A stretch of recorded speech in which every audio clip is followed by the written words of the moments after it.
Kasi yun gusto ni God, yun ang will ni God. Kaya lang, ikaw po ang isa sa parte para po magkaroon ng sakatuparan.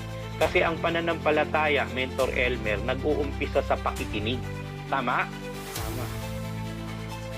Kaya maraming mahina sumampalataya o manampalataya hindi nakikinig ng maayos.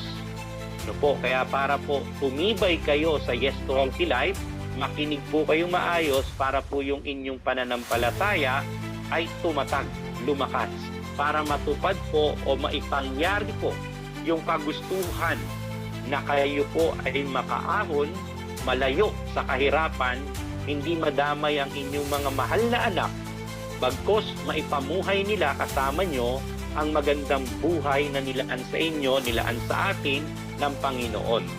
Tama po?